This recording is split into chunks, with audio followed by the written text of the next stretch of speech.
Long ago, when these ancient Grecian temples were new, hemp was already old in the service of mankind. For thousands of years even then, this plant had been grown for cordage and coarse cloth in China and elsewhere in the East. For centuries prior to about 1850, all the ships that sailed the western seas were rigged with hempen rope and sails. For the sailor, no less than the hangman, hemp was indispensable.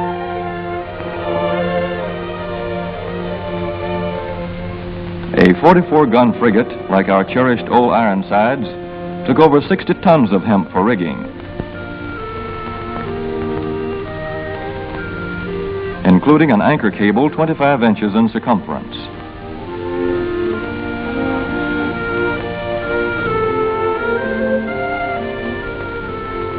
The Conestoga wagons and prairie schooners of pioneer days were covered with hempen canvas.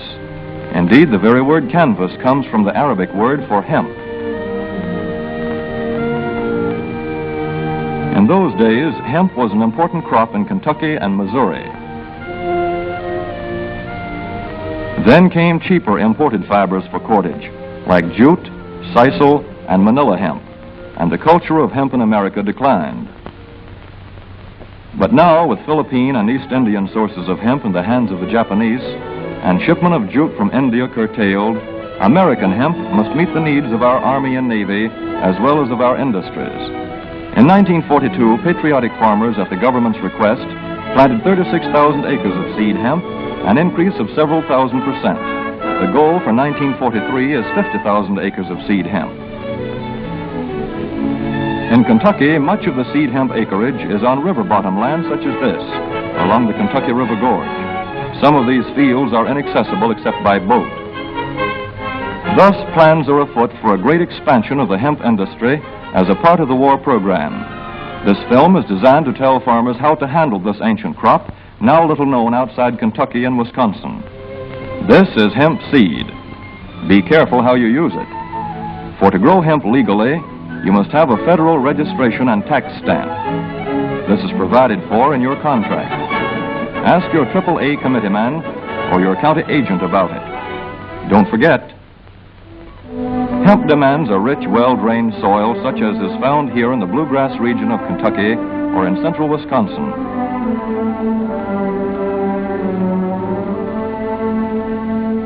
It must be loose and rich in organic matter. Poor soils won't do.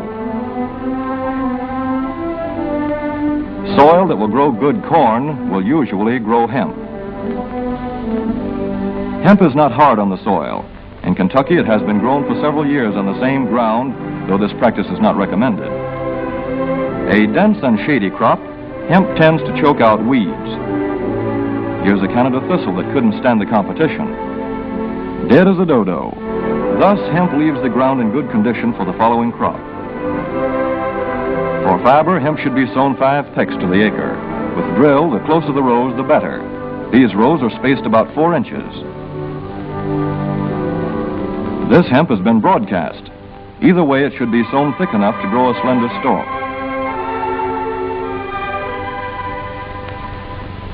Here's an ideal stand. The right height to be harvested easily, thick enough to grow slender stalks that are easy to cut and process.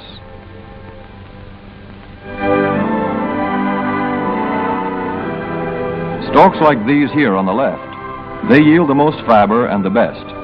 Those on the right are too coarse and woody. For seed, hemp is planted in hills like corn, sometimes by hand. Hemp is a dioecious plant. The female flower is inconspicuous, but the male flower is easily spotted. In seed production, after the pollen has been shed, these male plants are cut out.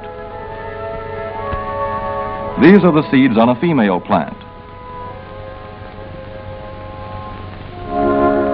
Hemp for fiber is ready to harvest when the pollen is shedding and the leaves are falling. In Kentucky, hemp harvest comes in August. Here, the old standby has been the self-rake reaper, which has been used for a generation or more.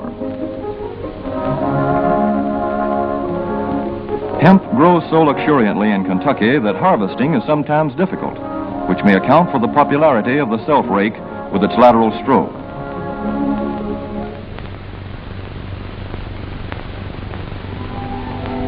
A modified rice binder has been used to some extent. This machine works well in average hemp.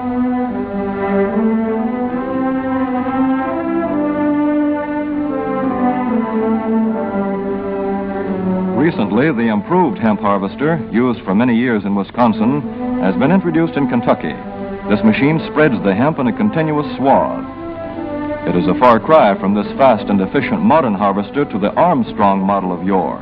But here's one kind of harvester, at least, that doesn't stall in the heaviest hemp. In Kentucky, hand cutting is practiced in opening fields for the machines.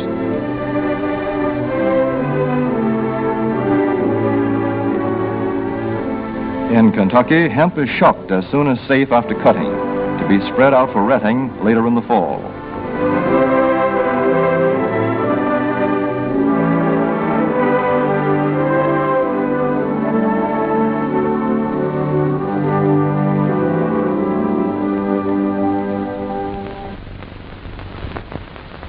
In Wisconsin, hemp is harvested in September. Here, the hemp harvester with automatic spreader is standard equipment. Note how smoothly the rotating apron lays the swath preparatory to retting. Here it is a common and essential practice to leave headlands around hemp fields. These strips may be planted to other crops, preferably small grain. Thus, the harvester has room to make its first round without preparatory hand cutting. Here the machine is running over corn stubble. When the cutter bar is much shorter than the hemp is tall, overlapping occurs. Not so good for retting. The standard cut is 8 to 9 feet. The length of time hemp is left on the ground to ret depends on the weather. The swaths must be turned to get a uniform ret.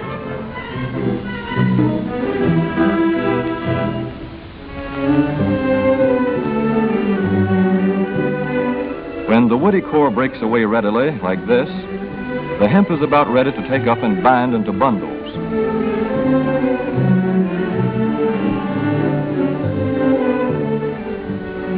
Well-retted hemp is light to dark gray. The fiber tends to pull away from the stalk. The presence of stalks in the bowstring stage indicates that retting is well underway.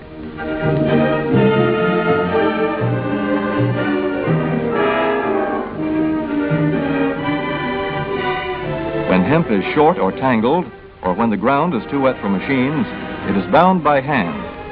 A wooden buck is used. Twine will do for tying, but the hemp itself makes a good band.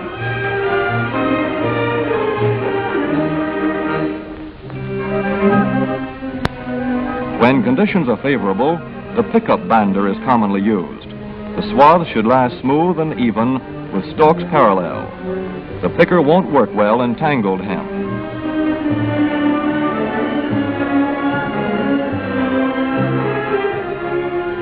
After binding, hemp is shucked as soon as possible to stop further retting.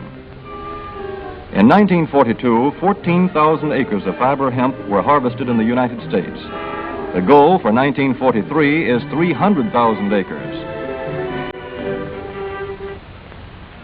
Thus, hemp, Cannabis sativa, the old standby cordage fiber, is staging a strong comeback. This is Kentucky hemp going into the dryer of a mill at Versailles.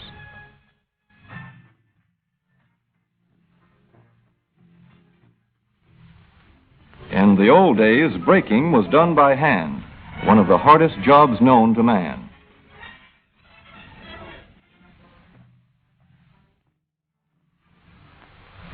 Now the power breaker makes quick work of it.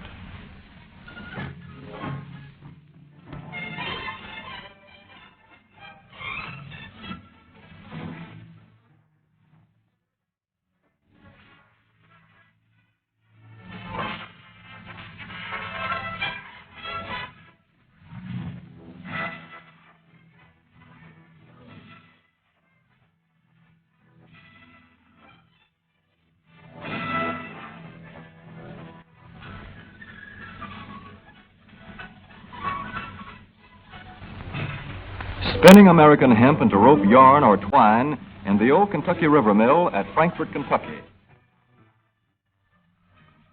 Another pioneer plant that has been making cordage for more than a century.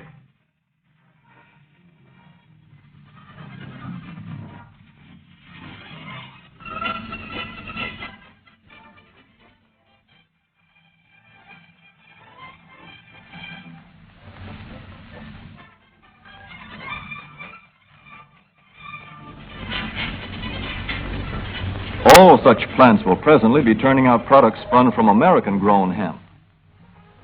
Twine of various kinds for tying, winding armatures, and upholsterers' work. Rope for marine rigging and towing, for hay forks, derricks, and heavy-duty tackle. Light-duty fire hose. Thread for shoes for millions of American soldiers. And parachute webbing for our paratroopers.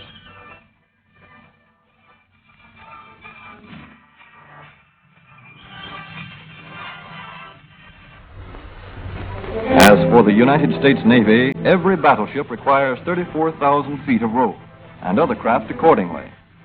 So here in the Boston Navy Yard, where cables for frigates were made long ago, crews are now working night and day making cordage for the fleet. In the old days, rope yarn was spun by hand.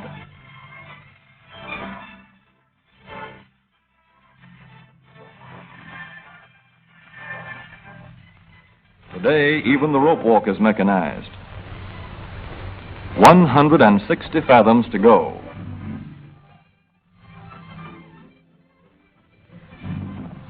The rope yarn feeds through holes in an iron plate.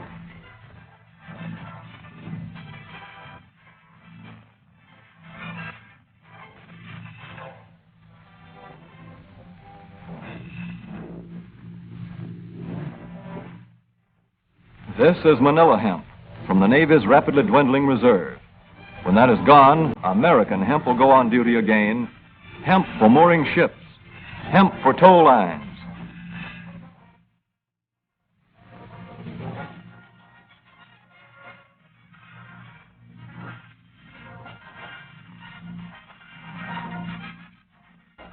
Hemp for tackle and gear.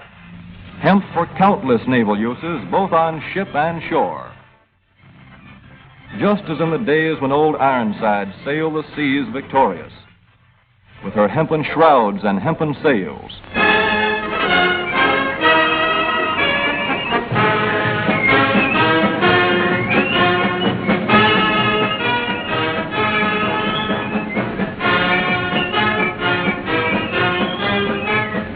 Hemp for victory.